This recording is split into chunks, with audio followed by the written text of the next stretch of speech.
Olá, turma. Aqui é o professor Marcos e a aula da nossa semana vai trabalhar sobre o teatro renascentista. O que foi esse teatro renascentista? Qual a relevância dele para os dias atuais?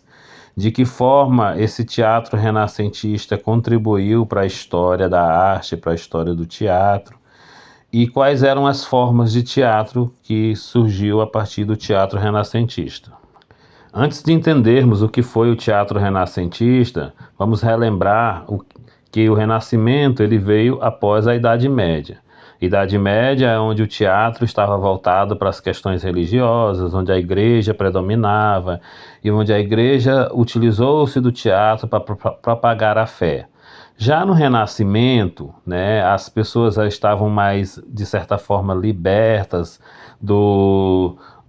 das ideologias religiosas, do pensamento religioso. A igreja já não tinha tanto poder para controlar a questão da propagação de outras correntes de pensamento, né? Então, o Renascimento ele vai trazer de volta, ou vai renascer, a cultura que foi deixada de lado durante o período da Idade Média, que é a cultura greco-romana, o período clássico da era greco-romana. Então, no período renascentista, vai surgir novas formas de pensamento, novas formas culturais, onde o homem agora vai ser o centro da cultura das artes. Então, a arte renascentista vai trazer de volta o pensamento mitológico, o pensamento místico, né, que havia lá na Grécia, que havia em Roma e que tinha sido perdido por conta da questão da igreja.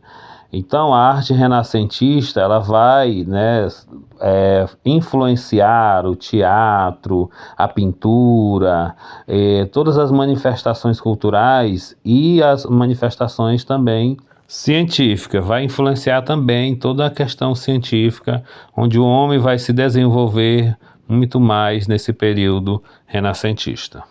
Dessa forma, o teatro ele ganha as ruas, assim como se apresentava na Grécia Antiga, né, um teatro de rua, um teatro onde o povo estava ali presente. Também vai surgir estruturas novas de teatro, onde vai ser criado o espaço do ator, o espaço da plateia, um teatro mais organizado, que na Grécia também tinha os teatros a céu aberto, mas no Renascimento vai surgir um teatro um pouco mais moderno. Então, a primeira forma de teatro que podemos citar da Idade Média, do Renascimento, é a comédia dell'arte. O que foi a comédia dell'arte? Foram grupos de teatro de rua que levavam os espetáculos de cidade em cidade, de vila em vila, de bairro em bairro das cidades da Itália, e as pessoas iam assistir às apresentações naquela praça, e era uma forma de teatro popular. Eram grupos de teatro formados geralmente por famílias e que os personagens eram passados de pai para filho. Outra característica é que quando o ator ele recebia aquele personagem, ele ia interpretá-lo até o resto da sua vida. Então ele fazia sempre aquele mesmo personagem e buscava sempre uma característica diferente para aquele personagem. E como essa forma de teatro surgiu na Itália, cada personagem da comédia dell'arte tinha uma característica de uma determinada região da Itália. Vale citar também que eles não tinham uma peça escrita para eles atuarem. Eles tinham basicamente um pequeno roteiro de uma história e a partir desse roteiro eles improvisavam toda a história e iam buscando elementos no momento da apresentação e incluindo na encenação. Os personagens eles eram bem caricatos, ou seja, eles exageravam as formas de falar, as formas de andar, o jeito de se gesticular, para buscar alcançar o riso da plateia. E apesar de não ter uma história fixa, os personagens da comédia dell'arte eram sempre os mesmos. Sempre nas histórias tinham o grupo dos criados. Geralmente, os personagens que estavam no grupo dos criados eram os que aprontavam na história, que fazia com que a história se desenrolasse. Eram os atrapalhões. E o grupo dos doutores, que geralmente eram as pessoas mais ricas, as pessoas que mandavam no local, e o casal de namorados que faziam a parte menos engraçada, né? Porque o grupo o casal de namorados sempre tinham aquelas cenas mais românticas. Posso citar alguns dos personagens que existiam nos grupos de comédia dell'arte: Columbina, Puccinello, Arlequim, entre outros. A influência da comédia dell'arte nós podemos perceber nos programas de TV, nos seriados que a gente assiste, onde nos seriados cada ator tem o seu personagem, tem os seus trejeitos. A gente pode citar aí o seriado Chaves, né, onde o Chaves tem o seu jeito de chorar, o seu jeito de estar alegre, né? O personagem Chaves sempre foi o mesmo ator. Então, os seriados hoje receberam muita influência do teatro da comédia dell'arte. Outra importante contribuição da comédia dell'arte para os dias atuais, podemos dizer que a comédia dell'arte contribuiu para o surgimento do circo, que é uma arte também itinerante, que se apresentam de cidades em cidades, onde cada ator, cada profissional se profissionaliza em relação àquele seu trabalho e que representa, né, vários papéis naquele momento.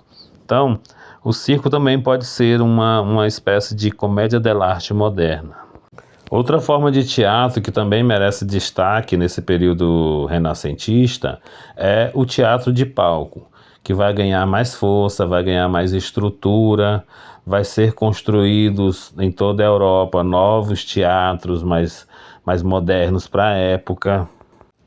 E os artistas vão receber uma espécie de patrocínio, que na época era chamado de mecenas. O que eram os mecenas?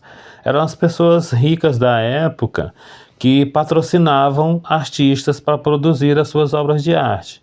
Então, nesse período do Renascimento, vai nascer a figura do artista como algo mais valorizado, porque a obra do artista agora passa a ser cobrada, né? O artista agora ele pode produzir e vender o seu espetáculo, a sua obra. Assim, vários artistas acabam ganhando notoriedade nesse período, né? Na pintura a gente pode até citar o Leonardo da Vinci. No teatro a gente pode citar dois que foram muito importantes nesse período: Molière e Shakespeare, William Shakespeare. William Shakespeare ele era patrocinado nada mais, nada menos do que a rainha Elizabeth, que era uma apaixonada por teatro. Ela gostava muito de ir ao teatro, apreciar o teatro e estar ali sentindo as emoções que o teatro transmitia. E ela patrocinou tanto o teatro na Inglaterra que recebeu o nome de teatro elisabetano, uma vertente do teatro desse período renascentista, teatro elisabetano. Por quê? Porque era uma forma de teatro patrocinado pela Rainha Elizabeth. Então ela patrocinou construções de teatro, companhias de teatro, escritores de teatro, inclusive William Shakespeare. E sobre esse período eu deixo uma dica muito importante para vocês de um filme que retrata todo esse período do Renascimento, como é que era o teatro e como Shakespeare atuava naquele momento. O nome do filme é Shakespeare Apaixonado, e o legal é que ele está disponível no YouTube de graça. As peças que foram escritas nessa época abordavam o romance, abordavam os dramas históricos e comédias. Nesse período é que vai surgir o drama e o romance como gênero teatral. Vale citar que é desse período o romance dramático mais famoso da história do teatro, que é de William Shakespeare, Romeu e Julieta, onde dois jovens se entregam à morte em nome de um amor impossível.